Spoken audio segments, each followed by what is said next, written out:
Hello YouTube, Marvin here. This little bastard, it's the PlayStation Portable, and it's one of the later models with the easy, simple UMD cover. It actually comes with a special feature, TV out. I'm not sure if you can see, and I tried actually to capture it, the video from it, to see how that would actually translate to a YouTube video. So this is just a test video of me trying out the TV out feature on this little device. I actually did something nice. Let me see if I can oh, here, the memory stick. Yes, I wanted to show you what I did actually is I used this adapter. I'm not sure if you can see if it focuses, but this is actually a memory stick. It's a PhotoFast CR5400. It's a micro SD to memory stick, a Pro card. So this allows you to actually use micro SD cards in this baby, and you can software mod this, and it allows you to actually run a lot of games off the card without having to use the UMD drive. So it saves wear and tear on the drive. You'll be able to back up your copy, your games, and you'll be able to run emulators. So that's all in this video. So come on, let's go check it out. Okay, so here we have the system settings screen on the PlayStation Portable, and I've connected my my component cables to it, and this is the 96 gigabyte memory stick, or is it the 16 gigabyte? I'm not sure what type of combination I used on micro SD cards. As you can tell, the sound is actually a lot better than previous because I managed to hook up my Yeti microphone, so the audio isn't too bad. Sadly, the audio from the PlayStation Portable may appear a bit mono, and that's because it only grabbed one of the channels. And here you can actually see that I've got a shitload of games installed onto the SD card, and now I'll move all the way back below to check out one of the emulators. These types of icons you need, and let's run. You need to run the emulators, but let's run PicoDrive. Yeah, it's a bit rushed. It's just a test video, so here we are into PicoDrive, and I've actually zoomed in the screen a bit because the PlayStation Portable, when you output it to a component, it doesn't fill the screen completely. So I just zoomed it in. Best experience is just on the console, not so much hooking it up to the television set, but this is actually the only way for me to be. Yeah, and the sound is a bit off here, but it's not completely in sync, it seems. But yeah, I think the PicoDrive emulator actually performs pretty well on the PlayStation Portable. It plays a fine motion, as you can see, and what actually is very interesting to know is the fact that the thumb pad on the later model, but I think this is the PSP 3000 or something, is actually a bit better for use with emulators, because it does diagonals a lot better than the first PlayStation Portable that had a worse thumb pad. So, and as you can see, the scrolling is pretty good, the graphics are pretty good, and the sound is pretty good. So all in all, a great little widescreen Mega Drive or Genesis emulators. So let's check out. Yeah, let's check out another game, and this is actually a game that does not run full speed. It uses a lot of extra chips, and that's Virtua Racing. And you can actually see the frame rate below, but that's just not a game that you really want to be playing on the PlayStation Portable. But there's other racers that are just as good, or perhaps even better. But yeah, I'll just show you a bit of the screen because it's just abysmal. Yeah. I couldn't even be bothered to let's reset the machine. And yeah, I've got something. This is actually Outrun 2 on the PlayStation Portable, which is actually a very nice version of it. So plays a ton better than Virtua Racing VR, Virtua Racing on the Pick a Drive. Yeah, the Pick a Drive. Oh man, I'm just tired. I just pulled a night shift the other night, and I'm just going on last fumes. Avoid going to bed early, so yeah, let's cut out the music here. Outrun 2. It's actually amazing what is possible on the PlayStation Portable. It's actually in between a PlayStation 1 and a PlayStation 2, I think. And it's funny because the Vita is, I think, in between a PlayStation 2 and a PlayStation 3, so kind of very similar in performance difference when it comes to the big consoles and the portables. But as you can see, the frame rate is not full. That's on the small screen as well, so it struggles a bit. But it's a perfectly playable port, although the little analog knob controls a bit worse than a full analog stick on a real PlayStation controller.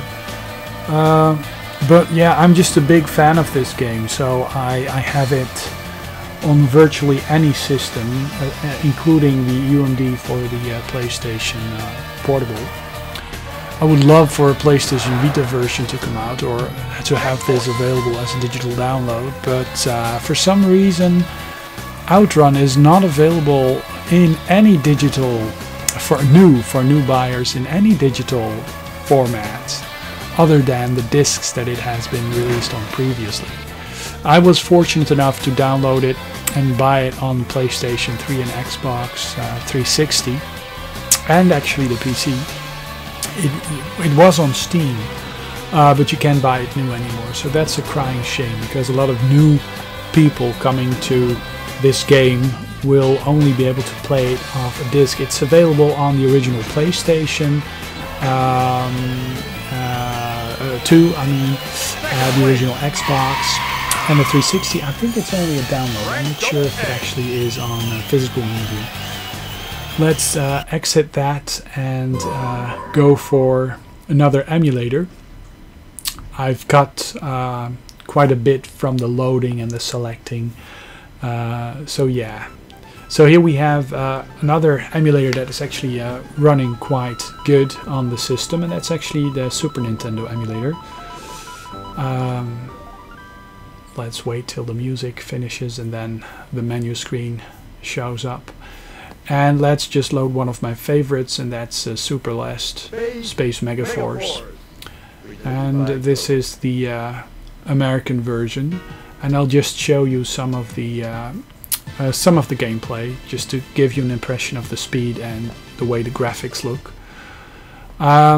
If you have a choice, please do play the Japanese version, because it has amazing cutscenes, and yeah, I think it's the better version.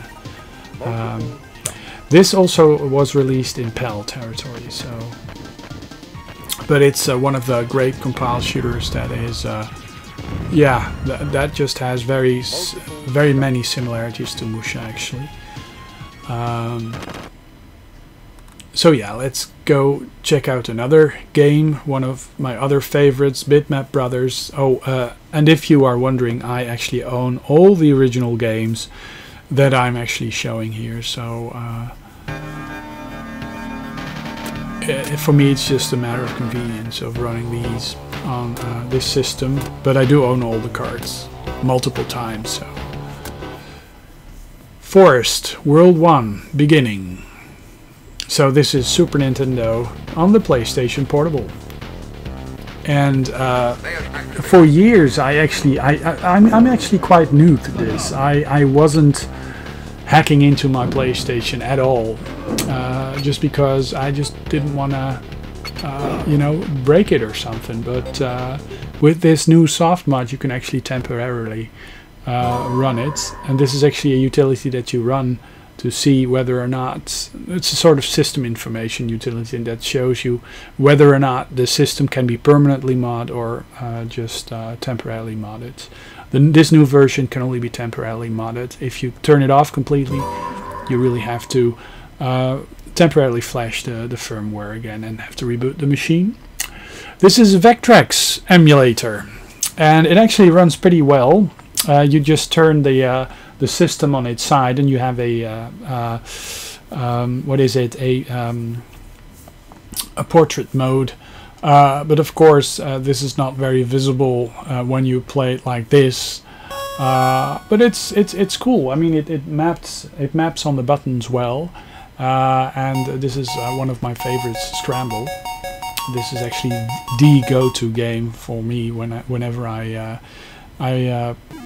power on my Vectrex. Yeah, it may not come across as well as the original grabs, because I'm actually, you know, blowing up the screen a bit. But yeah, it's a perfectly solid experience. Let's reboot the machine and try another emulator. This is the TurboGrafx 16 or PC Engine emulator, Hugo, which is yeah, a lot of these emulators are on multiple platforms. A lot of the open source platforms also have these emulators available. So this is Blazing Lasers, the pack-in game that came with my TurboGrafx 16. I was one of the lucky ones that actually got a pristine new stock TurboGrafx 16 PAL machine, and but also have a Dual R, which is actually my go-to machine. Ataric 777 was kind enough to provide that for me, so thank you, sir. Way back. So this is Blazing Lasers, and you can see it. As you can see, it runs perfectly fine. Very, very playable on the go. You know, if you're sitting in some waiting room, or you know, on a train or something, or in a plane, play with flight mode, of course, but turn off the Wi-Fi. But yeah, perfectly playable, especially on the newer PS3000 models of PlayStation Portables. They're actually better used for emulation because they even have a bigger RAM memory and slightly faster there even. So let's check out another emulator, and that's Nester, which is a Nintendo Entertainment System emulator. There's a few games on there, and let's run one of the other compile shooters. That is actually my favorite. It only was available on the Famicom, not so much the Nazz in PAL or NTSC versions. This may struggle a bit because I don't think it's full frame rate, but it's perfectly playable. And yeah, I just totally love this game. It is a fine looking shooter that actually, well, it looks beyond 8-bit. If you yeah, if you have my opinion, if you access my opinion. Ooh, I'm very tired, so my ability to speak English is just, you know, down the drain. And I thought, you know, this is a nice experiment to keep my brain occupied. And yeah, just let you guys experience with me the possibility of grabbing the PlayStation Portable. And yeah, blowing up the screen is something that you really have to do. That's true. Yeah, I'm not doing too good here. I'm a bit distracted.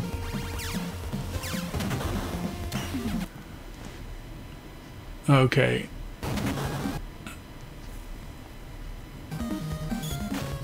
I accidentally hit one of the menu buttons. This emulator has a lot of settings. So I guess it's oh, you can even when you press the shoulder buttons, you can actually rewind the game. That's actually a very interesting feature. Okay. Oh. Accidentally try to get out of it, I guess. Okay, let's go into some settings. There's a ton of settings. It's actually disorienting, but let's run another game.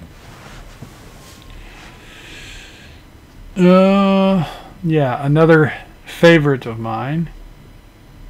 If it boots up. Not sure if it boots up. Yep, it does. Oh, I think I managed to actually totally screw it up because it's in.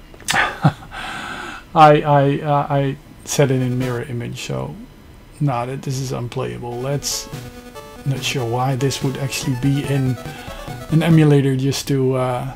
Whoops. Yeah.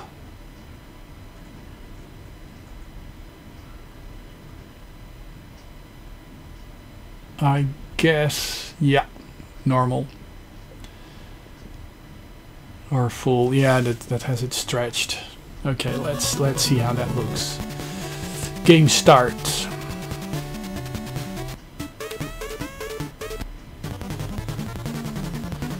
So yeah, if it's full speed, you can actually see the numbers.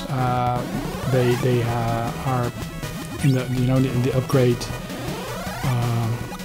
Weapons, they flash interlaced and they're actually visible, so it's actually drawing the alternate frames as well, so it may actually be full frame. But yeah, perfectly playable. Not perfect, but yeah, I'm curious whether or not there's actually other emulators that are worth checking out on the PlayStation Portable. I think that's it. I'm gonna sign out, and I'll be back with another video a bit later on. Have a nice Christmas.